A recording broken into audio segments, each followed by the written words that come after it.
नमस्ते। बातचीत के हमारे इस खास कार्यक्रम में आप सबका स्वागत। जैसा आप देख रहे हैं, कल स्वामी सर हमारे साथ मौजूद हैं। बहुत स्वागत सर। सर, बहुत सारे मामले हैं। एक तरफ जहां बांग्लादेश की बात हो रही है, दूसरी तरफ ममता बनर्जी की बात हो रही है, पश्चिम बंगाल इलेक्शंस को लेकर के बात हो रही है। अमित शाह ने बिहार की तरह वहां भी डेरा डाल दिया, 3-3 दिन वहां पर डेरा डाले रहे। बहुत कुछ बातचीत भी उन्होंने वहां पर कही। मीडिया से बदसलूकी के साथ से लेकर के और सीमाओं की रक्षा तक जिस तरीके की बात उन्होंने कही है, बड़े लाचार से दिख रहे हैं अमित शाह। ऐसा नहीं लग रहा है कि जैसे वो देश के गृह मंत्री हैं। उधर शाहरुख खान को लेकर के खूब विवाद छिड़ा है और जैसे तैसे अभी ट्रंप से उभर भी नहीं पा रहे थे मोदी जी की। वहां पे एक नया नाम जो है इनके लिए, इनके मुझे लगता है इनकी नींद और सपने सब खराब करने वाला सामने आने लगा है, जोहरान ममदानी का। कई सारे मामले हैं। हम शुरुआत करते हैं जरा पश्चिम बंगाल का चुनाव, शाहरुख खान के केआर, इसको मिला करके एक बात शुरू करते हैं सर। इस समय पश्चिम बंगाल में चुनाव है, सबको पता है। और पश्चिम बंगाल के लिए भारतीय जनता पार्टी तमाम रणनीतियां बना रही। मैंने अमित शाह का जिक्र किया। अमित शाह वहां ये कह रहे थे कि बीएसएफ सीमाओं की रक्षा नहीं कर सकती है जब तक वहां फेंसिंग नहीं लग जाएगी। सर, फेंसिंग जहां तक लगने की बात है या बीएसएफ की बात है, बीएसएफ तो इस देश में आजादी के बाद से ही, जब से बीएसएफ बनी है तब से लगातार ही सीमाओं की सुरक्षा करती आ रही है। पहली बार, क्या ये पहली बार होगा कि देश का गृह मंत्री कह रहा है कि बीएसएफ सीमाओं की सुरक्षा नहीं कर सकती है? नंबर एक। दूसरा, पश्चिम बंगाल के चुनाव से क्या इन सारी चीजों का सीधा संबंध है? पश्चिम बंगाल के लोग भी अमित शाह की ये लाचारी देख रहे होंगे क्या? जय संविधान। देखिए, असली मुद्दा यह है कि अगर मान लीजिए 11 साल से मोदी जी की सरकार है, अमित शाह साहब की सरकार है, और 11 साल के टाइम के बावजूद अगर आप कह रहे हैं कि न केवल घुसपैठिए देश के अंदर आ गए हैं बल्कि पूरे देश के अंदर फैल गए हैं, और इतना ज्यादा फैल गए हैं कि वो दिल्ली में भी पहुंच गए हैं, गुजरात में भी पहुंच गए हैं, राजस्थान में भी पहुंच गए हैं, और गृह मंत्रालय हाथ पे हाथ रख के बैठा हुआ है, 11 साल से इंतजार कर रहा है कि जहां जहां चुनाव हो वहां घुसपैठियों की बात उठाए और इलेक्शन को जीतने का प्रयास करे और हिंदू मुसलमान की बात करे। अमित शाह साहब को यह भी शायद बताना चाहिए कि अभी तो चुनाव आयोग कोर्ट में यह कह रहा है कि उसे अधिकार है नागरिकता जांचने का। भाई, नागरिकता जांचने का है या वोटर को उसके अधिकार पत्र देने का है, यही एक कंट्रोवर्सी है। लेकिन 11 साल का इंतजार करना और उसके बाद बिहार के अंदर ये ना बता पाना। अच्छा, ये बताया गया कि एसआईआर इसलिए कराया गया कि उससे हम लोग पता चला लेंगे कौन घुसपैठिए हैं। बार बार जब पूछा गया कितने घुसपैठिए आपको मिले, एक भी घुसपैठिए का नाम नहीं बताया। पूरे उत्तर प्रदेश में एक घुसपैठिया शायद इनको मिला।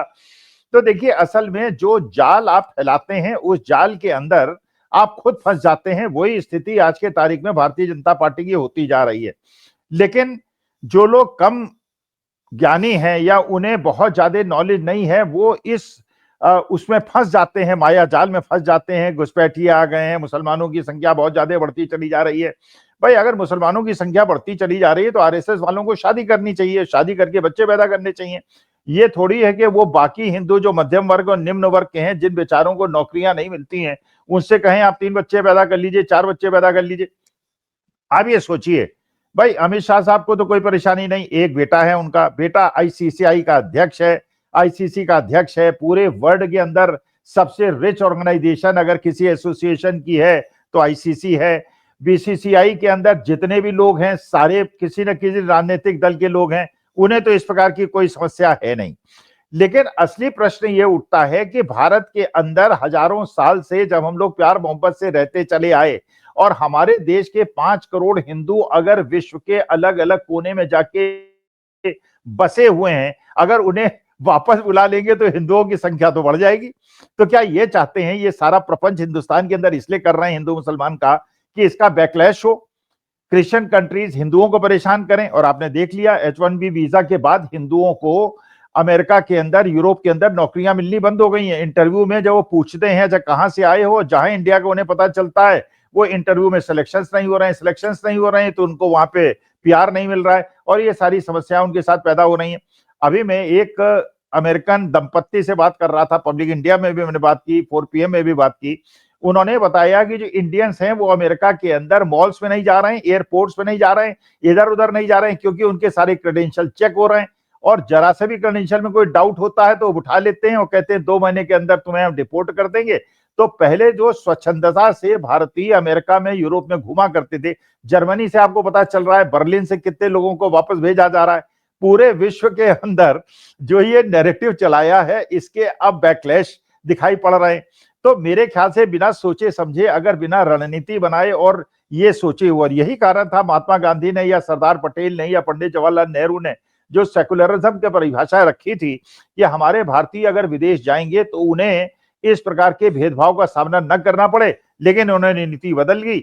देश के अंदर तो इनको केवल राजनीतिक फायदा हुआ, लेकिन इसका अंतरराष्ट्रीय जगत पे, बल्कि जो परमानेंट रेसिडेंट्स भी हैं, जिनको सिटीजनशिप भी मिल गई है अमेरिका, यूरोप में, वो भी आजकल लेंसेज के दायरे में हैं और उनको भी बड़े शक की निगाह से देखा जा रहा है।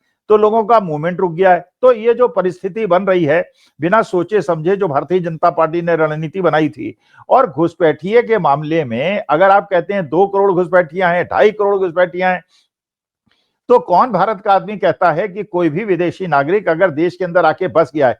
लेकिन ये बात सबको पता है कि देश के अंदर अगर सबसे ज्यादा ऐसे लोग हैं जिनकी नागरिकता संशंकित है तो वो आसाम है। क्योंकि आसाम में अगर जब ये एसआईआर हुई थी, उस एसआईआर में पता चला कि इतने लाख लोग जो हैं जिनके पास क्रेडेंशियल प्रूव करने के नहीं है, और उसमें हिंदू ज्यादा हैं, मुसलमान कम है। तो घुसपैठिए का नैरेटिव वहां चला नहीं, इसलिए इस बार एसआईआर वहां पे नहीं करा रहे।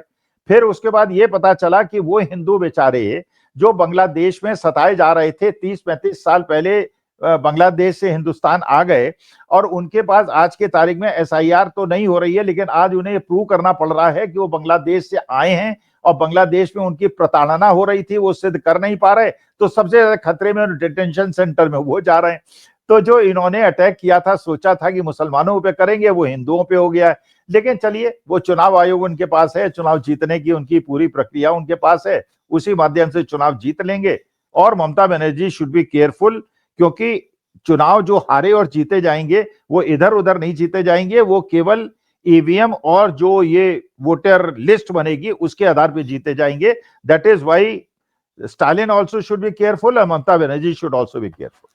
10 जनवरी 2026 को लखनऊ के मोती महल लॉन में हम अवध कॉन्क्लेव को फिर से लेके आ रहे हैं। ये हमारा एक सालाना इवेंट होता है जिसमें हम देश के चुनिंदा लोगों को देश की महत्वपूर्ण समस्याओं पे बातचीत करने के लिए बुलाते हैं। ऑडियंस इंटरेक्शन होता है, सीरियस बातें होती हैं, क्या हुआ उस पर बातचीत होती है, क्या होगा उस पर होती है, और क्या होना चाहिए इस पर एक गंभीर विचार विमर्श होता है। इस आयोजन को 10 जनवरी को हम कर रहे हैं। आपसे आग्रह है कि आपके जो दोस्त मित्र लखनऊ में हो उनसे कहिए, और साथ में आपसे एक विनम्र निवेदन और भी है कि हमें आर्थिक सहयोग करिए। इस आयोजन को करने में बहुत से रिसोर्सेज की जरूरत होती है, उसमें आर्थिक पक्ष भी एक इम्पॉर्टेंट रिसोर्स है, और आपके आर्थिक सहयोग की हमें आवश्यकता है। बहुत बहुत धन्यवाद। सर, ये जो केकेआर और शाहरुख खान को लेकर विवाद चल रहा है, अब तो बीसीसीआई ने कह दिया कि आप उस खिलाड़ी को हटाइए। अरे भाई, आईपीएल से तुम्ही ने तो बांग्लादेश के खिलाड़ियों की लिस्टिंग की थी ऑक्शन के लिए। आईपीएल जो लोग करवा रहे हैं, बीसीसीआई करवा रही है, भाई आपने लिस्टिंग करवाई, बांग्लादेश के खिलाड़ी उपलब्ध हुए, शाहरुख खान की टीम ने खरीद लिया। क्या इन सारी चीजों का कोई कनेक्शन भी पश्चिम बंगाल के चुनाव से है क्या? क्योंकि भाई कोलकाता नाइट राइडर्स उनका जो है उनकी टीम है, ग्रीन पार्क उनकी जो वो है, मतलब वहां का वो माना जाता है क्या बेस, क्या करके, कौन सा पार्क है वहां पे, तो उसको ही करके, क्या इन सब का भी कनेक्शन है? भाई मेरे ख्याल से तो जो भी किया है, अगर ये बीसीसीआई ने कहा, ये आप अभी सूचना दे रहे हैं, अभी तक तो मेरे को ये सूचना नहीं थी, लेकिन अगर ये सच है तो इसका बैकलैश भारतीय जनता पार्टी को झेलना पड़ेगा अगर चुनाव आयोग हेरा फेरी से इनको चुनाव न जिताए तो। आप ये बताइए, जो भारत और पाकिस्तान के बीच में मैच हुआ था, और वो मैच भारत के अंदर नहीं खेला गया था, दुबई के अंदर खेला गया था, तो वो किसकी परमिशन से खेला गया था? क्या वो आईसीसी और बीसीसीआई की परमिशन से नहीं खेला गया था? क्या आईसीसी के चेयरमैन जय शाह अमित शाह साहब के बेटे हैं कि नहीं है? तो पाकिस्तान के साथ क्रिकेट क्यों खेला गया था जब ये पहलगांव के अंदर ये घटना घट चुकी थी? नंबर 1। नंबर 2, आप ये बताइए, टीम इंडिया का अगस्त में बांग्लादेश दौरा प्रस्तावित है।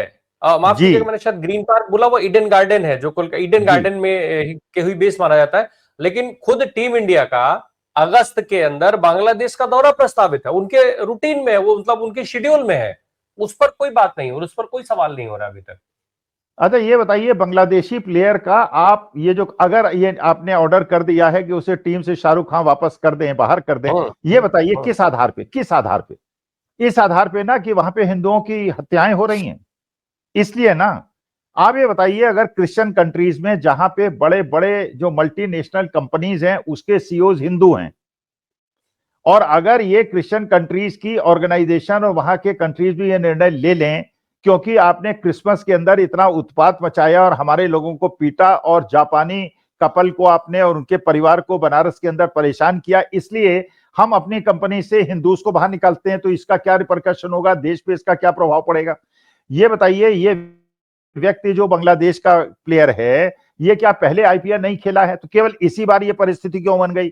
अच्छा ये बताइए, जयशंकर साहब जो अभी बांग्लादेश गए हैं और बांग्लादेश जाके वो बांग्लादेश और पाकिस्तान के एम्बेसडर से जोर जोर से हाथ मिला रहे हैं, वो वहां क्यों गए थे? वहां पे उन्होंने, अगर ये डिप्लोमेटिक कंडीशन है कि वहां पे जयशंकर साहब को डिप्लोमेटिक कंपल्शन की वजह से जाना पड़ा था, तो क्रिकेट खेलने में क्या परेशानी है? तो सारी की सारा जो आप बदला लेंगे, वो सारा बदला क्या क्रिकेट के मैदान पे लेंगे और क्रिकेट के प्लेयर से लेंगे? अच्छा दूसरी बात ये बताइए, जो ये कंपनी है केकेआर की, इसमें शाहरुख खान तो एक पार्टनर है, दूसरा पार्टनर तो जूही चावला है। तो इसमें आपने जूही चावला को आप नाम क्यों नहीं कर रहे हैं? सारा गोदी मीडिया, कल आप देख लीजिए, सारी डिबेट जो है वो शाहरुख खान के नाम पे हुई। वो क्या नाम है उनका, एक संत हैं जो बड़े मोटे से हैं, वो जगत गुरु पता नहीं अपने को क्या कहते हैं, वो कह रहे हैं कि ये देशद्रोही है। एक वृंदावन के बहुत बड़े संत हैं, वो कह रहे हैं कि ये इसका चरित्र संदिग्ध है। ये लोगों को नहीं पता कि शाहरुख खान के पिता अब्दुल गफ्फार खान साहब के सेना में थे, उनके पर्सनल गार्ड थे, और इनके नाना जी जो थे वो आजाद हिंद फौज में, सुभाष चंद्र बोस जी की फौज में एक बड़े पदाधिकारी थे। तो शाहरुख खान के क्रेडेंशियल्स इनको नहीं पता। अच्छा अगर शाहरुख खान एंटी नेशनल है तो यूएपीए में बंद कर दो, उसे उठा के देश से बाहर निकाल दो। भाई अब आप ये बताइए, शाहरुख खान के जितने भी फॉलोअर्स हैं हिंदुस्तान के अंदर, वो क्या केवल मुसलमान हैं? अरे 80% तो हिंदू बच्चे उनके ऊपर मरते हैं, उनके ऊपर निछावर होते हैं, सलमान खान, आमिर खान, ये खान। तो ये जेंजीज को एक प्रकार से उत्साहित कर रहे हैं, प्रोत्साहित कर रहे हैं। और जेंजी भी आप देखिए उत्तराखंड के अंदर किस प्रकार से आंदोलन शुरू हो गए अंकिता आर्य को बचाने के लिए। 4 तारीख को वहां पे सिविल सोसाइटी सड़क पे उतर रही है, 5 तारीख को कांग्रेस वहां पे उतर रही है, मोमबत्तियां लेके उतर रही हैं। पूरे वेस्टर्न यूपी से, हिमाचल प्रदेश से लोग देहरादून की तरफ जा रहे हैं, जिससे लाखों की संख्या पे सड़क पे उतरे। और जिस प्रकार से धामी जी के खिलाफ वहां माहौल बन रहा है, एक बिटिया को जिस प्रकार से इन लोगों ने घेर के मारा, और उसके बाद जहां पे ये कांड हुआ था होम स्टे के अंदर, उसको बुलडोज कर दिया जिससे सारे सबूत खत्म हो जाएं। तो जेंजी को आप क्यों, भाई यही तो नेपाल के अंदर हुआ था। नेपाल में भी कह रहे थे कि भाई वहां के हमारे देश के जैसे गृह मंत्री साहब के बेटे तो करोड़ों में खेल रहे हैं। आप एक मंत्री की लिस्ट बनाइए ऊपर से नीचे तक, सबके बच्चे विदेश में पढ़ रहे हैं या विदेश में यात्रा कर रहे हैं। अडानी जी के जो आपका झारखंड का पावर प्लांट है, वो बांग्लादेश को पावर क्यों सप्लाई कर रहा है? उसके पावर सप्लाई को रोक के आप बांग्लादेश को सबक क्यों नहीं सिखा सकते? मोदी जी ने एक भी ट्वीट क्यों नहीं किया बांग्लादेश के खिलाफ? क्या आपने बांग्लादेश को एनिमी कंट्री डिक्लेयर कर दिया है? अगर एनिमी कंट्री डिक्लेयर कर दिया है तो क्रिकेट आप नहीं खेलेंगे, बाकी सारी ट्रेड उससे करेंगे, सामान भेजेंगे भी, लेंगे। अगर आप ये समझते हैं कि जो ऐसी कंट्रीज हैं, पाकिस्तान चलिए एनिमी कंट्री है, वहां बात समझ में आती है, चीन से फिर आप क्यों संपर्क करे हुए हैं, वहां से इंपोर्ट क्यों बढ़ाते चले जा रहे हैं? जब ये ऑपरेशन सिंदूर हुआ तो उस समय क्या चीन ने पाकिस्तान का साथ नहीं दिया? तो आप चीन से ट्रेड क्यों बढ़ा रहे हैं? आप तुर्की से ट्रेड क्यों बढ़ा रहे हैं? जब आपको पता है तुर्की ने ड्रोन दिए थे और उन ड्रोन के माध्यम से पाकिस्तान ने आपका बहुत ज्यादा नुकसान किया था। तो इसका मतलब यह है कि आप बांग्लादेश को केवल इसलिए आइसोलेट कर रहे हैं कि वहां मुस्लिम डोमिनेशन है। अगर बांग्लादेश के हिंदुओं को मारा जा रहा है तो हमें भी समस्या, हमें भी कष्ट हो रहा है। हिंदू मारा जाए या मुसलमान मारा जाए, हमें भी कष्ट है। तो उसके बारे में why don't you negotiate and talk to the prime minister there, और अटैक कर दीजिए। चलिए बांग्लादेश के ऊपर अटैक कर दीजिए, इंदिरा गांधी की तरह तोड़ ताड़ के बांग्लादेश को खत्म कर दीजिए। जब पाकिस्तान से 3 दिन के अंदर हमारी सेनाएं आगे बढ़ रही थी और हम जीत रहे थे, आपने युद्ध विराम कर लिया। डोनाल्ड ट्रंप ने उस रिकी गिल को इनाम दिला दिया, हाईएस्ट लेवल का इनाम दिला दिया, जिसके बारे में डोनाल्ड ट्रंप कह रहे हैं कि भारत और पाकिस्तान के बीच का युद्ध विराम उसने कराया था। तो युद्ध विराम उन्होंने कराया था, आप कहते हैं कि पाकिस्तान ने रिक्वेस्ट की थी इसलिए हमने युद्ध विराम कराया था। तो ये अच्छा, फिर इस प्रकार से चारों तरफ से हर देश से तो आपने पंगा ले रखा है। अब हर देश से पंगा ले रखा है, तो हर देश से आप क्रिकेट खेलना बंद कर देंगे, फुटबॉल खेलना बंद कर देंगे, बैडमिंटन खेलना बंद कर देंगे। अरे आप फिनलैंड में आपके खिलाफ खिलाफत चल रही है, ऑस्ट्रेलिया में आपके खिलाफ खिलाफत चल रही है, न्यूजीलैंड में चल रही है, कनाडा में चल रही है, अमेरिका में चल रही है, पूरे विश्व के अंदर आप ओआईसी कंट्रीज जो हैं, मुस्लिम कंट्रीज हैं, वो कह रहे हैं कि मुसलमानों के साथ आप अत्याचार क्यों कर रहे हैं, वहां आपके खिलाफ खिलाफत चल रही है। तो क्या हर जगह आप खेलना बंद कर देंगे? अरे या तो डिक्लेयर कर दो बांग्लादेश को एनिमी कंट्री, कह दीजिए कि एनिमी कंट्री है, हम इसके साथ कोई संबंध नहीं रखेंगे। आप डिप्लोमेसी भी रखेंगे, अपने एम्बेसीज भी रखेंगे, उनके एम्बेसडर को भी बुलाएंगे, विजिट भी करेंगे, हाथ भी मिलाएंगे, बिरयानी भी खाएंगे, केवल शाहरुख खान का नाम लेके कि साहब क्रिकेट नहीं खेलने देंगे, उनके क्रिकेट नहीं रखने देंगे। क्या कोई इसमें औचित्य है? क्या इसके बीच में कोई लॉजिक है? जी, अब क्या लॉजिक है, वो तो पूरी पूरी सेना उतर पड़ी। मतलब ये जो तमाम अपने आप को हिंदुओं के ठेकेदार बताते हैं, वो पूरे सारे लोग उतर गए हैं। कुछ लोगों का आपने जिक्र किया, नाम नहीं लिया, उसमें राम भद्राचार्य हैं, उसमें देवकी नंदन ठाकुर है, उसमें और कौन कौन है, वो कौन तोमर है, फलानमा तोमर, ढिमकवा तोमर, सब उतर गए अब तो। और शाहरुख खान को देशद्रोही बता रहे हैं।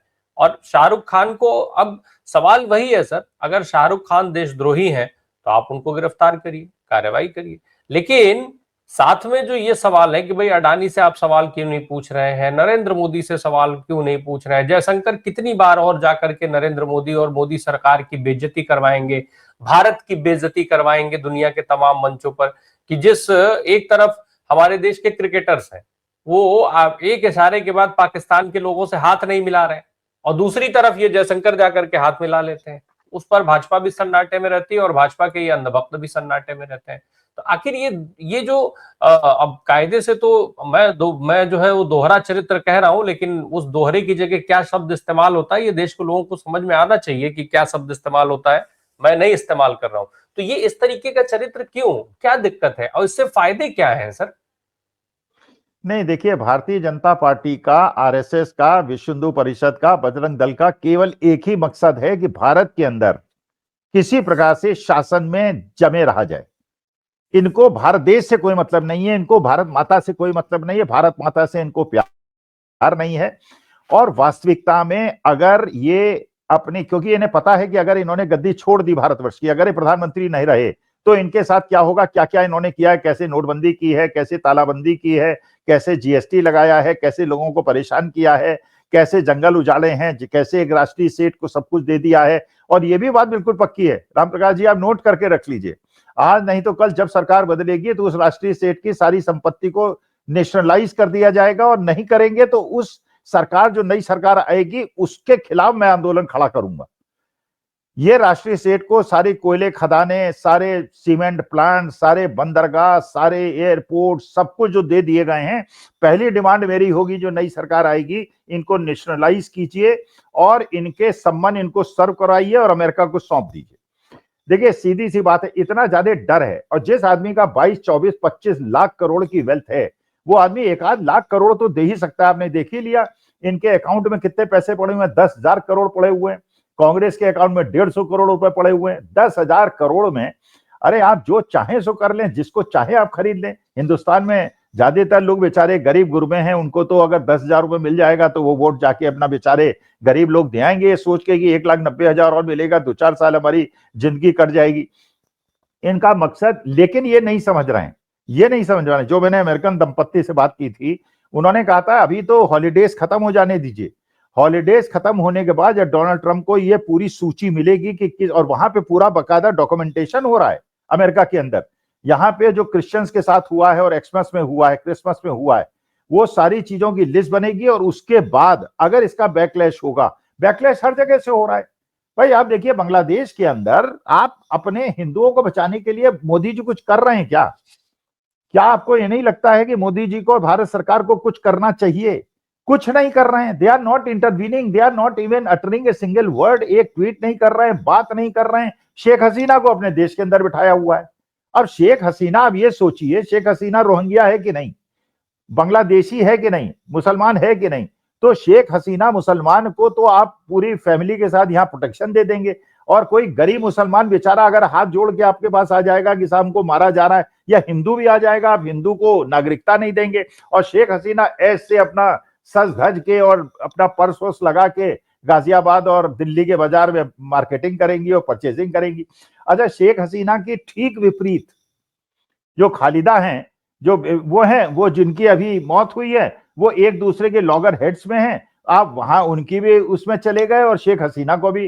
तो शेख हसीना, जिनको पूरे विश्व के अंदर कोई शरण देने को तैयार नहीं था, उनको भारत के अंदर एक रोहिंग्या को आपने बिठा रखा है। तो गरीब लोगों को नहीं रहने देंगे, अमीर लोगों को रहने देंगे, क्योंकि अडानी जी से जो कॉन्ट्रैक्ट कराया था वो इन्होंने ही, शेख हसीना ने कराया था। तो राष्ट्रहित की अगर आप बात सोचेंगे, अगर आप राष्ट्रहित की बात सोचेंगे, उन 5 करोड़ हिंदुओं की बात सोचेंगे, विश्व के अलग अलग कोनों में क्रिश्चियन और मुस्लिम कंट्रीज में रहते हैं, तो आप अपने देश में एक समानता, क्योंकि यही हिटलर ने किया था, उसने भी यही कहा था कि ये जो यहूदी हैं ये देश की संपत्ति पे अधिकार करते जा रहे हैं, माइनॉरिटी पे हैं, और आप इनको हटा दीजिए। और उसके बाद आपका, अब वो यहूदी हट गए, उसके बाद जर्मनी की हालत बहुत ज्यादा खराब हो गई और लोग, हिटलर को आत्महत्या करनी पड़ी। वही स्थिति आज है। भाई आप कह रहे हैं कि वो कारण है। अच्छा, मुसलमान रिएक्ट नहीं कर रहे, ये सोच रहे थे मुसलमान रिएक्ट करें, जब रिएक्शन होगा तो काउंटर रिएक्शन उनको फायदा होगा। मुसलमान चुप दम साधे बैठा हुआ है, लिंच भी हो जाता है, मर भी जाता है, दाढ़ी भी नुचवा लेता है, सब कुछ कर लेता है बेचारा, लेकिन अपना मुंह नहीं खोलता। मुंह इसलिए नहीं खोलता, और मुंह नहीं खोलता तो भारतीय जनता पार्टी को फायदा नहीं होता। बिल्कुल। एक और चीज सर, जरा जब बात अमेरिका और इन सब चीजों की हो ही गई, क्रिश्चियनिटी की बात हुई कि भाई क्रिश्चियनों पर भारत में अत्याचार हो रहा है और अगर अमेरिका लिस्ट बना रहा है, तो निश्चित तौर पे अभी कनाडा से भी खबर आ ही रही है कि करीब करीब 10 लाख भारतीयों को वहां से भी निकालने की तैयारी हो गई है। कुछ इस तरीके का आंकड़ा आ रहा है। बेहद डराने वाली बातें हैं ये सब। एक और नाम जिसका शुरू में मैंने जिक्र किया था, जोहरान ममदानी सर, वहां बैठ करके और सीधे भारत पर, और भारत क्या बल्कि सीधे नरेंद्र मोदी पर निशाना उन्होंने साधा है अपनी चिट्ठी के जरिए। अभी मैं आज ही या कल में शायद एक प्रवक्ता हुआ करते हैं भारतीय जनता पार्टी के, कभी कभी आप शायद टीवी पे अब देख लेते होंगे, थोड़ा मायूस उदास रोने वाली शकल बना करके आते हैं। गौरव बल्लभ नाम है उनका।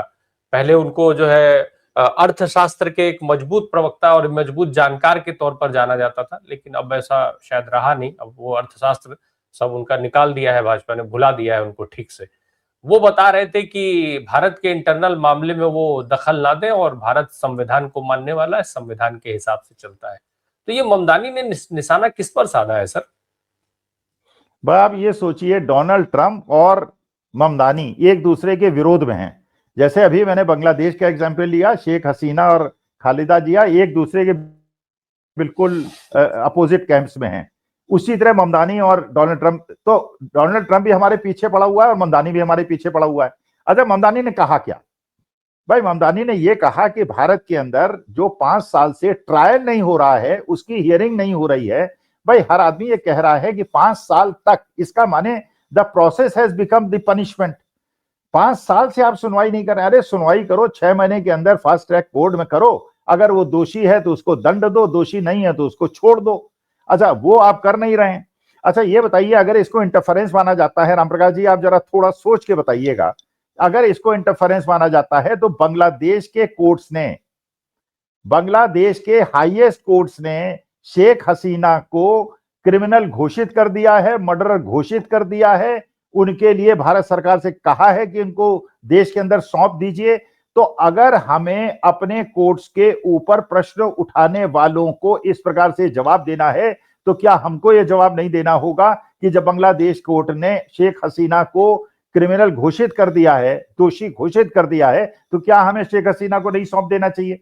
भाई हम लोग भी टिप्पणी करते हैं, हम भी कहते हैं कि बांग्लादेश के अंदर हिंदू क्यों मारे जा रहे हैं। क्या बांग्लादेश नहीं कह सकता don't interfere in our internal matters? नहीं कह सकता क्या? अगर हम कहते हैं कनाडा के अंदर भी 2 बच्चों को मार दिया, हिंदू बच्चों को मार दिया, और कनाडा में ऐसा नहीं हो, कहेंगे don't interfere in our internal matters. ये इंटरनल मैटर्स नहीं है, ये ह्यूमन वैल्यूज के मैटर्स हैं, ह्यूमन राइट्स के मतलब है। तो यहाँ पे ओम प्रकाश धाकड़ को तो 24 घंटे में आप बेल दे देते हैं। आप ब्रजभूषण शरण सिंह जो पॉक्सो एक्ट में, तो पॉक्सो एक्ट में तो उसको तुरंत गिरफ्तार करना चाहिए था, उसको गिरफ्तार नहीं करते, फिर उसका प्रेशर डाल के एविडेंसेस बदल देता है और केस खत्म हो जाता है और उसको एक दिन के लिए भी जेल में नहीं जाना पड़ता।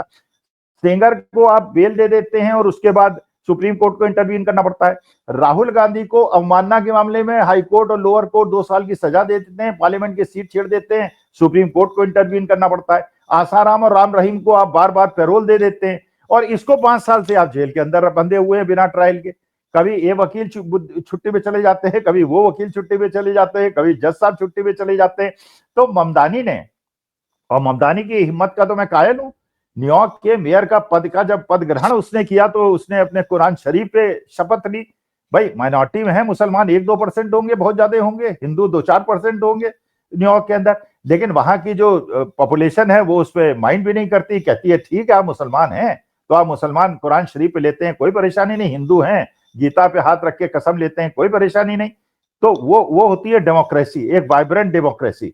हमारे यहाँ आप दूसरे के धर्म के मामले में अगर हस्तक्षेप करेंगे तो वो भगवान न करे वो समय आए जबकि विदेश के अंदर हमारे हिंदू धर्म पे और हमारी गीता पे और हमारे रामायण पे कोई प्रश्न उठाए तो हमारे दिल पे क्या बीतेगी। आप दूसरों से तो जय श्री राम कहलवा लेते हैं, अगर वो हमसे अल्लाह अकबर कहलाएंगे तो आप क्या करेंगे। सोचना चाहिए, जरा दिमाग को अपने यूज करना चाहिए। We have to coexist, this is a world where everybody has to take care of others feelings. केवल आप हिंदू राष्ट्र करके, अरे यार हिंदू राष्ट्र बना दोगे तो मध्य प्रदेश के 2 IAS अधिकारियों ने कहा, तो दलित अधिकारियों ने, अरे हिंदू राष्ट्र बन जाएगा तो दलितों के, ठाकुर ब्राह्मणों के बच्चों से शादी होगी क्या, नहीं होगी।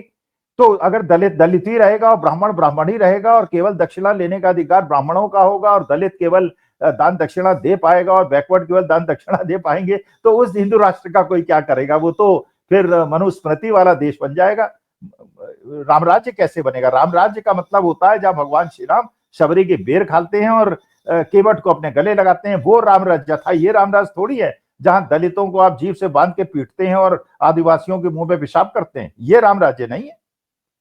बिल्कुल, इनके राम राज्य में जो है वो मंथरा है, इनके राम राज्य में मारीच है और इनके राम राज्य में रावण है। इस तरीके के लोग हैं। हालांकि वहां भी रावण कह लेना भी बहुत आसान नहीं है, बहुत ठीक नहीं रहता है, क्योंकि ज्ञानवान के मामले में शायद कुछ कहा जाता है कि रावण बड़े ज्ञानी व्यानी थे, तो यहाँ तो खैर सारे ही इस मामले में, लेकिन दूसरे मामलों में है ज्ञानी, इसलिए कोई दिक्कत नहीं है। बहरहाल अब अगर ये बहुत गंभीर है कि दूसरे लोग जब कमेंट करेंगे तो आप इंटरनल मामला बताएंगे और उन्हीं दूसरे लोगों के मामलों को लेकर के आप भारत में तबाही मचाइए, तो ये किसी तरह से स्वीकार नहीं किया जा सकता है। अब जनता कब तक अंधभक्ति कर लेगी, जो अंधभक्त है वो कब तक भक्ति कर लेंगे, इस सवाल का जवाब फिलहाल अभी किसी को मिलता नहीं दिख रहा है। बहुत शुक्रिया सर हमसे बात करने के लिए, थैंक यू सो मच।